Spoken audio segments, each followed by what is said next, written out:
आनंद आता है। सुबह के सत्र में ही कथा होगी जैसे यहाँ हो रही है, और शाम के सत्र में श्री गिरधर लाल जी का दिव्य मनोरथ होगा।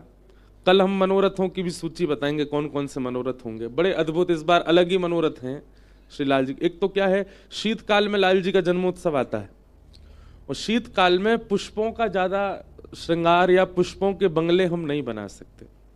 हम लोग भागवत जी को या व्यास जी को भी पुष्प पहना तो देते हैं, पर शीतकाल में पुष्प नहीं धराने चाहिए, क्यों? पुष्प ठंडे होते हैं। कई बार लोग आते हैं गीले फूल माला और ले आते हैं, और जैसे ही गले में पहनाते हैं बेचारे गुरुजी नीचे से ऊपर तक कांप जाते हैं। आशीर्वाद तो क्या देंगे, बेचारे ठिठुर और जाते हैं। और कई लोग तो ऐसे हैं, वो बहुत दूर से आते हैं तो बेचारे फूलों में पानी मारते ही रहते हैं, वो कहीं मुरझा नहीं जाए।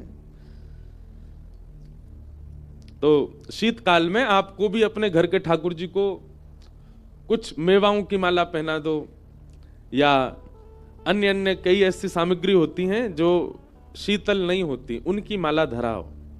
ठाकुर जी को पुष्प की माला शीतकाल में नहीं धरानी चाहिए। हमारे यहां तो बहुत सारे भाव हैं। ठाकुर जी को गुलाब का इत्र नहीं लगता सर्दियों में, खस का इत्र नहीं लगता, मोंगरा का इत्र नहीं लगता, और चंदन का इत्र नहीं लगता। ये सब ठंडे होते हैं। ठाकुर जी को हेना का इत्र लगता है, शमामा का इत्र लगता है, कस्तूरी का इत्र लगता है, केसर का इत्र लगता है। जिनकी ताशील गर्म है वो ठाकुर जी को धरानी चाहिए।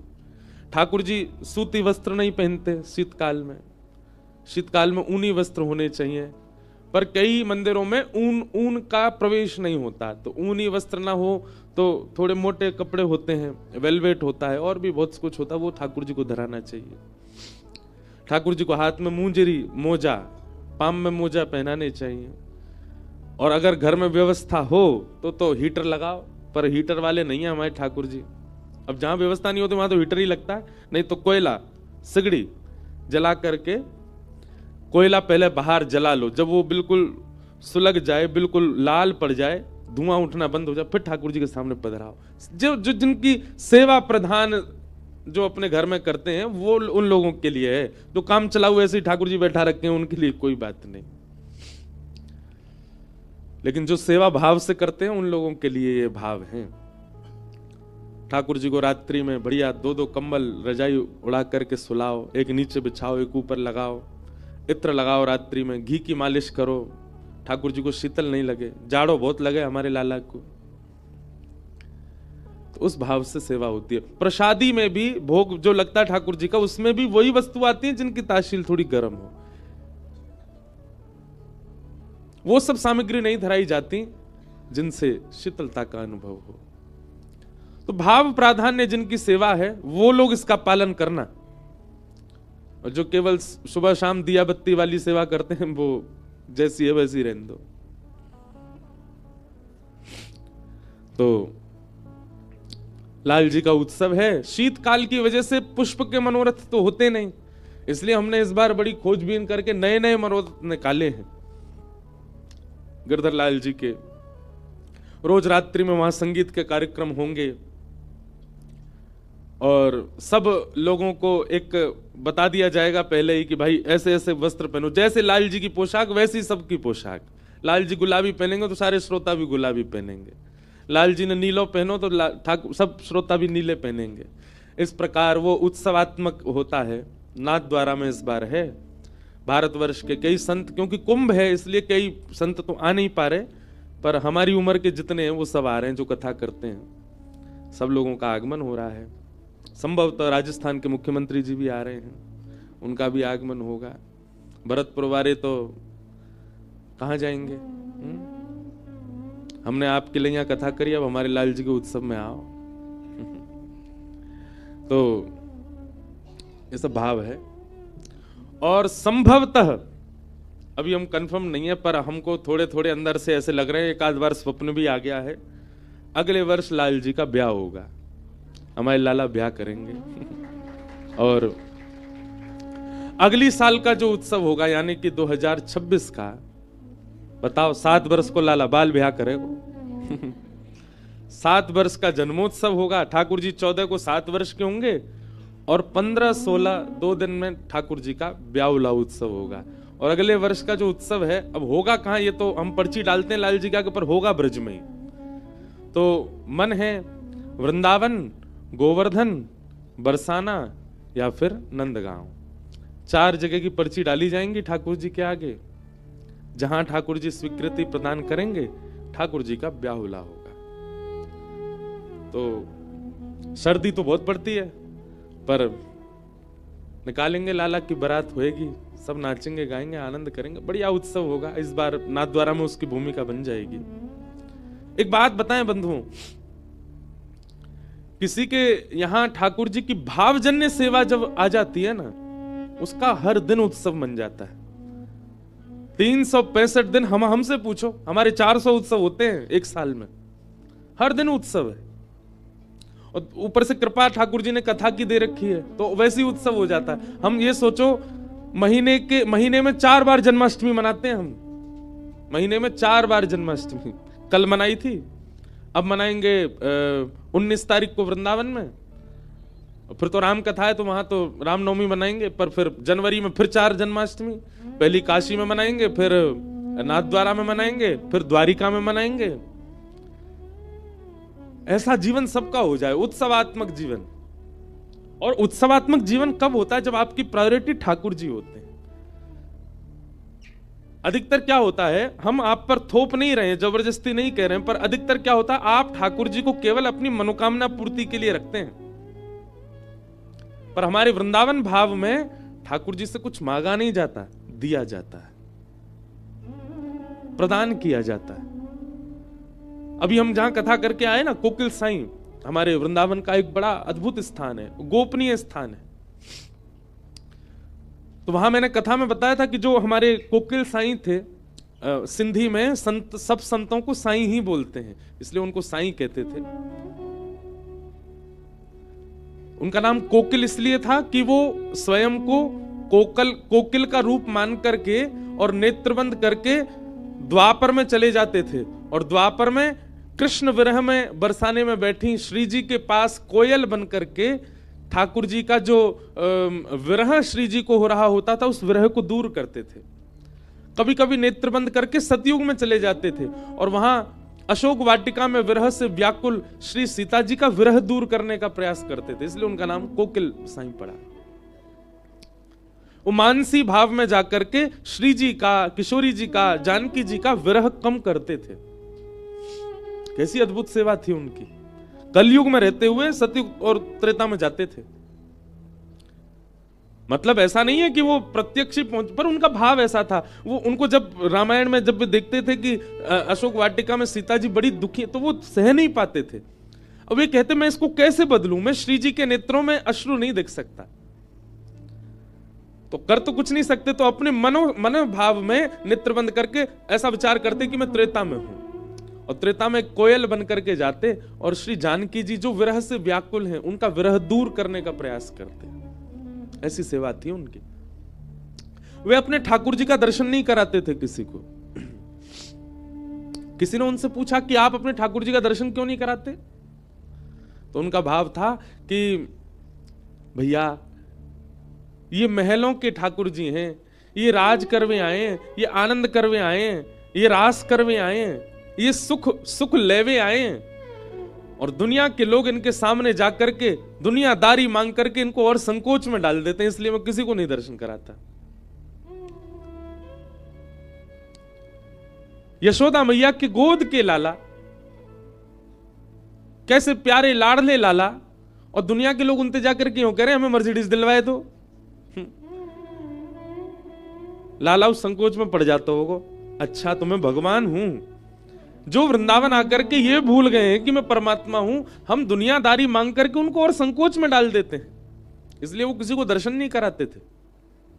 तब से हमने भी निर्णय कर लिया कि जितने लोग हमारे लाल जी के दर्शन करवे जाएंगे, हम सबको सौगंध दे देंगे, तुमको अपनी सौगंध है, कुछ मांगना नहीं ठाकुर जी से। हमारे लाला के बस एक ही चीज कहो, आप प्रसन्न रहो, बस आप राजी रहो, आप सुखी रहो। और भैया ये मांगने वाली जो बात है ना, हमें संसार में कुछ मिले, क्या ठाकुर जी को नहीं पता कि मेरे लिए क्या जरूरी है? क्या ठाकुर जी जानते नहीं है मेरे लिए क्या उपयोगी है? आप मांगेंगे तो कुछ मिलेगा और नहीं मांगेंगे तो सब कुछ मिल जाएगा। आप मांगेंगे तो वही मिलेगा जो आपने मांगा, और नहीं मांगेंगे तो वो मिलेगा जो आपने सोचा भी नहीं। तो ठाकुर जी से मांगना क्यों? हम अपनी बात बता रहे हैं। आज तक ठाकुर जी से कोई याचना नहीं की। एक याचना की बस कि हे नाथ, आपकी सेवा कभी छूटे ना। आपकी कथा कहने के लिए जाते हैं, उन कथाओं में कभी कोई ऐसा भाव उत्पन्न ना हो जाए जिससे किसी के हृदय को ठेस हो या आपसे दूरी बन जाए। बस प्रेम ही मांगा है, सेवा में भी, कथा में भी, सब चीजों में। और प्रेम मांगना नहीं होता। इससे अतिरिक्त यदि आप संसार मांगते हैं तो क्षमा प्रार्थी हैं, हमारी कथा भी मत सुना कीजिए। अगर आप संसार के इच्छुक हैं ठाकुर जी से, हम मंच पे ही बोलते हैं बात, नीचे बैठ के तो आप हमसे आके बोलोगे हमारी बेटी को ब्याह ना है रहो, तो हम कहेंगे भैया है जाए, बढ़िया, अच्छी बात है।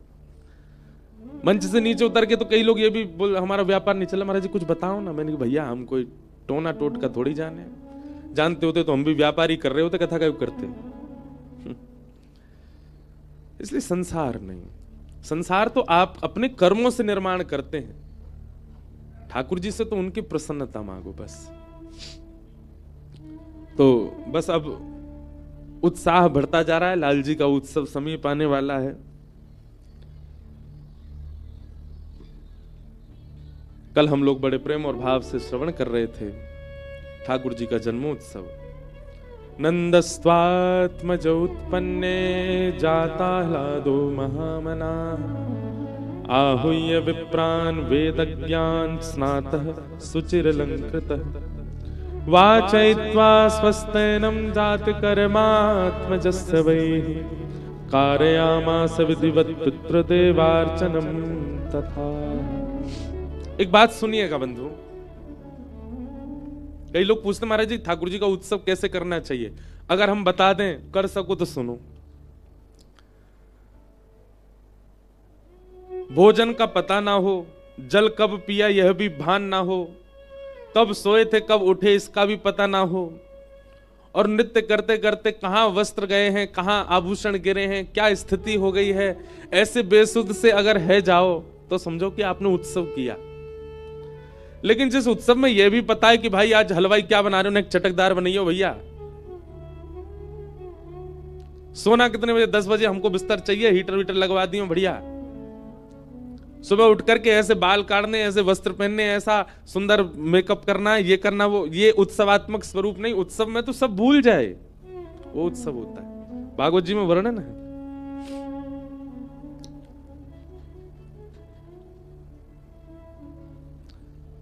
ब्रजवासियों की ऐसी स्थिति हो गई है कि कब सोए हैं, कब जागे हैं, कब खाए हैं, कब पिए हैं, इसका कोई पता नहीं है।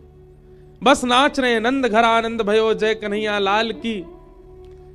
किसी के उत्साह को देख करके इतना उत्साह, इतना उत्साह, इतना उत्साह। किसी ने पूछा अरे भैया तू तो इतनी जोर से नाच रहा है, इतनी जोर से उत्सव मना रहा है, तेने देख लियो नंद जी को लाला? नाचते नाचते बोलो नहीं नहीं अभी ना देखो। बोले तेने देखो ही ना तो फिर इतनों का ही नाच रहा है। बोले पता ना क्यों, बिना देखे इतना सुख मिल रहा यूं लग रही है, देख लियो तो जन कहा होएगो। सब अपने घर सजा रहे हैं, सब अपने घरों के बाहर बंधन बाहर बांध रहे हैं, सब ब्राह्मणों को बुला करके वेद ध्वनि अपने अपने, मतलब जिस घर में बालक उत्पन्न हुआ उस घर की सजावट हो समझ आता है, उस घर में ब्राह्मण जाए समझ आता है, उस घर में वेद मंत्र उच्चारण हो रहा हो समझ आता है। पर जिनका दूर दूर तक नंद बाबा से संबंध नहीं है वो भी अपना घर सजा रहे हैं, वो भी बंधन बार बांध रहे हैं, वो भी ब्राह्मणों को न्योता दे रहे हैं, वे भी अपने घर में पकवान बना करके लुटा रहे हैं। किसी ने कही भैया नंद बाबा तुम्हारे कोई रिश्तेदार लगे? बोले ना हमारे कछु ना लगे। फिर तुम क्यों उत्सव मना रहे हो? बोले पता हो ना, जब तक ये खबर सुनी है कि नंद के लाला भयो है, ऐसा लग रहा हमारो ही लाला भयो है, ऐसा आनंद हो रहा है। और वो आनंद तब नहीं आज तक हो रहा है। आज भी जन्माष्टमी के दिन पूरा भारत सजता है, पूरे भारत में उत्सव होता है, सब अपने घर में सजाते हैं, सब अपने घर में उत्सव करते हैं, पंचामृत अभिषेक करते हैं। क्यों? लाला तो नंद जी को, सब क्यों कर रहे हैं? अब भले अब की भावना में तो कईयों को ये बात है कि ये भगवान है, ये ईश्वर है, परमात्मा है, इस भाव से करें, पर वास्तव में तो ठाकुर जी जिस दिन जन्माष्टमी के दिन प्रकट हुए हैं, उस दिन सबको ऐसा लगने लगा कि हम सबका लाला उत्पन्न हुआ है, हम सबका प्राण उत्पन्न हुआ है। ये अपने आप सबके मन में भाव आने लगा, इसलिए सब उत्सव मना रहे हैं। अवाद्यंत विचित्राणी वादित्राणी महोत्सवे। एक बार की एक घटना सुनाऊं, मैंने शायद सुनाई नहीं होगी कभी कथा में।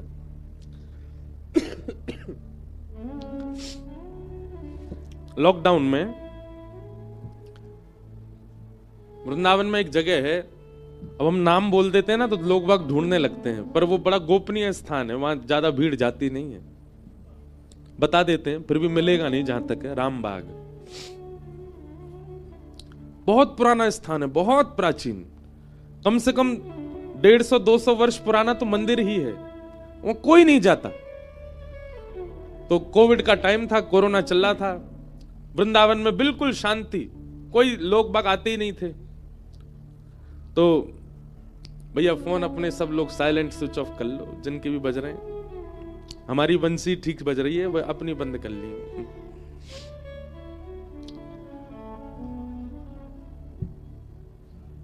तो वृंदावन में रामबाग, उस जगह पे हम गए तो वहां 2 महात्मा रहते थे, अभी भी 2 ही रहते हैं। तो हमारे एक मित्र हैं, वो हमको लेकर के गए, बोले महाराज चलो एक नई जगह दिखा के लाए। गए तो पूरा जैसे अंदर होता है ना कि पूरी जमीन पे दुनिया भर के पेड़ पौधे जाने कैसे उग आते हैं, रास्ते में भी छोटे छोटे पौधे उग आते हैं, ऐसी जगह थी। विशाल गेट, बहुत पुराना, इतना भारी कि खोल 2 लोगों से भी नहीं खुला, बड़ी मुश्किल से खुला। भीतर गए तो भीतर जाकर के जो दर्शन किया ना, उसका मैं वर्णन नहीं कर सकता। क्या हो रहा था, 2 महात्मा आपस में नाच रहे थे, फूल उछाल रहे थे और टॉफियों को ऐसे एक दूसरे पर उछाल रहे थे, ये दृश्य देखा।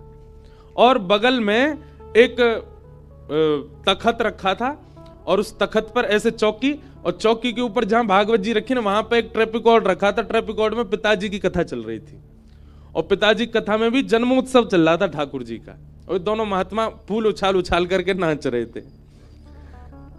हम जैसी आए तो महात्माओं ने हमको भी बिठाया। मैंने कहा बाबा जी क्या कर रहे हो? तो क्या बोले? बोले मैं अभी तक 70 कथा करवा चुका हूं आपके पिताजी की। मैंने कहा कैसे? बोले हम पे 7 दिन की कथा का पूरा सेट है, जब मन होता है तब पूरी कथा पहले दिन से ही लगाते हैं, और पहले दिन की कथा लगा के जैसे बाकायदा यजमान आरती करते हैं, जैसे तिलक करते हैं, हम ये ट्रेपिकॉर्ड को तिलक करते हैं, इन्हीं कोई माला पहना देते हैं, और बाकायदा जो जो उत्सव आपके पिताजी कथा में बताते हैं, हम सारे उत्सव दोनों मिलकर के यही करते हैं। उस दिन वास्तव में उन दोनों को देख करके लगा कि असली कथा का उत्सव आनंद ये लोग ले रहे हैं, बिना व्यवस्था के भी सब उत्सव है रो उनको।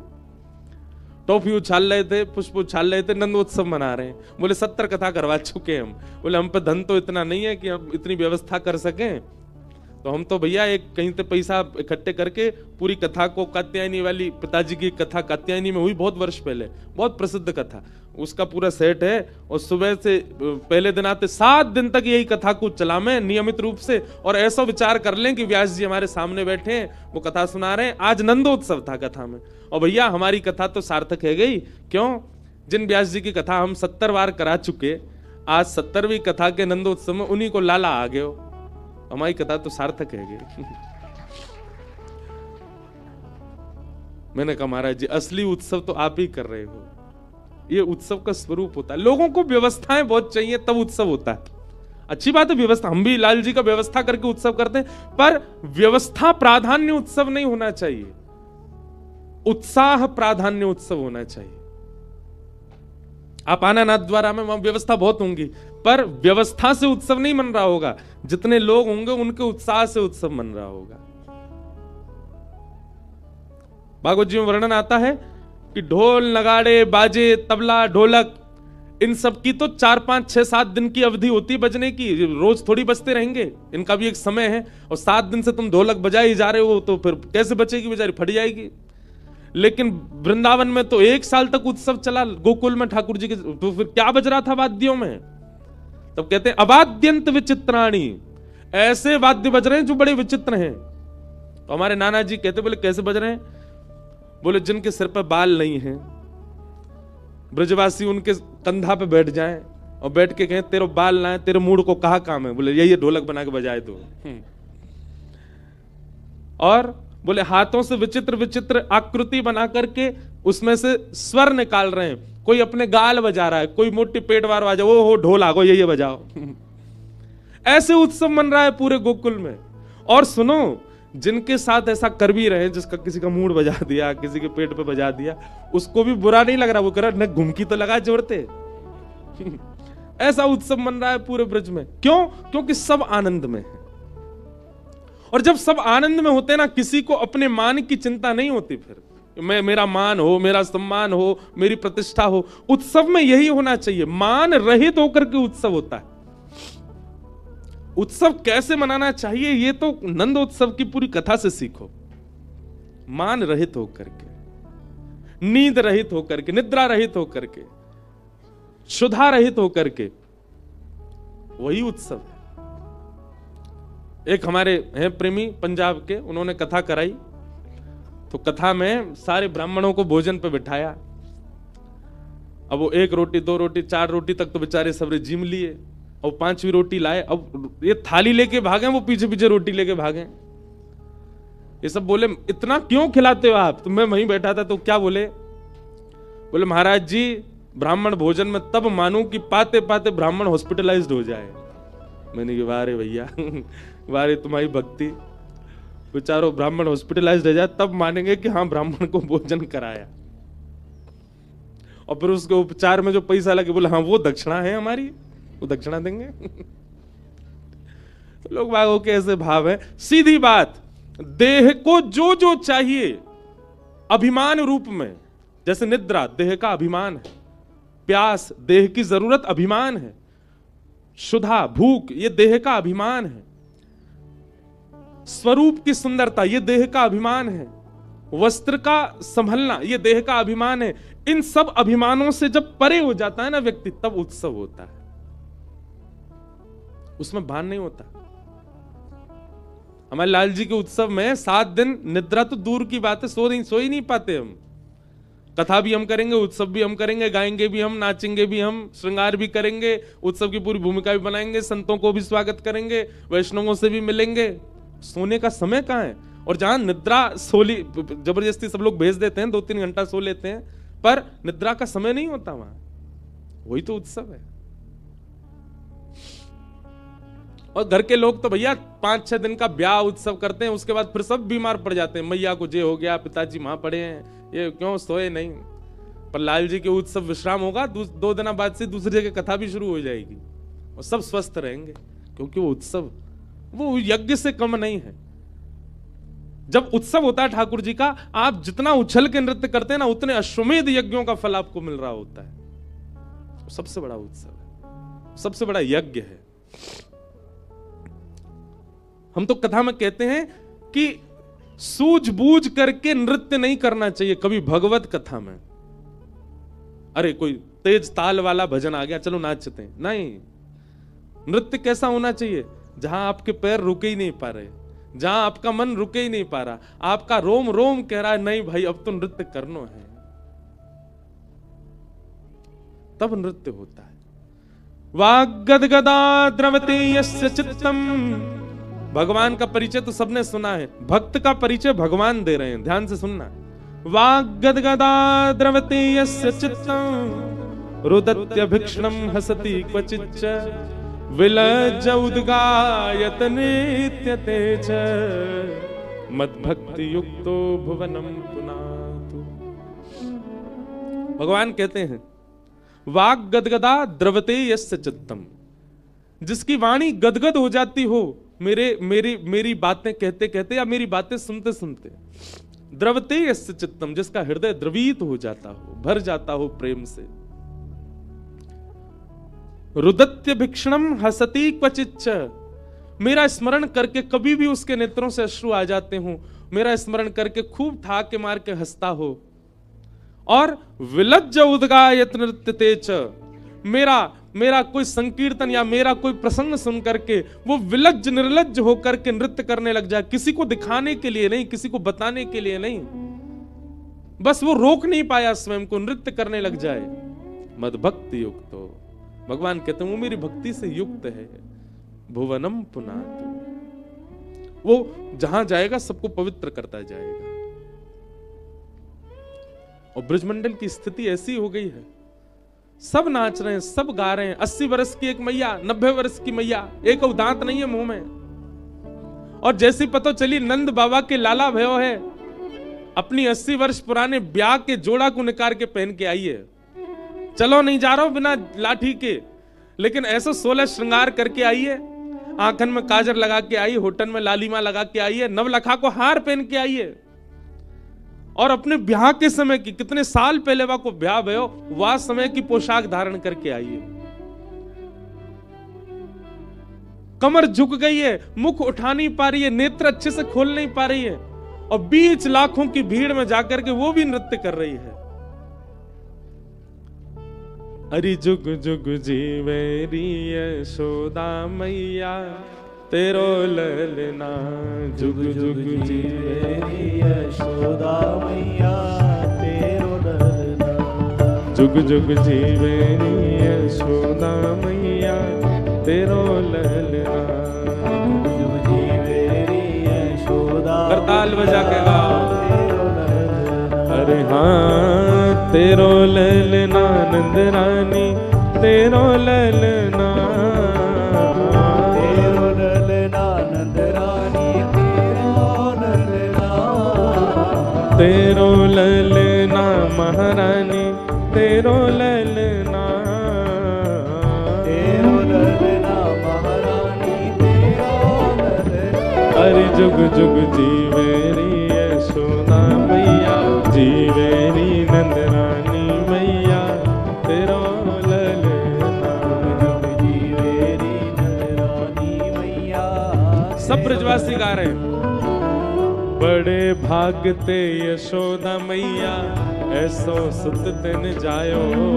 बड़े भागते यशोदा मैया, ऐसो सुत तिन जायो। हाँ, बड़े भागते यशोदा मैया, ऐसो सुत तिन जायो। बड़े भागते यशोदा मैया, ऐसो सुत तिन जायो। पूर्ण ब्रह्म जगत गोस्वामी, सोतने गोद खिलायो। पूर्ण ब्रह्म जगत गोस्वामी, सोतने गोद खिलायो। हाँ, पूर्ण ब्रह्म जगत गोस्वामी, सोतने गोद खिलायो।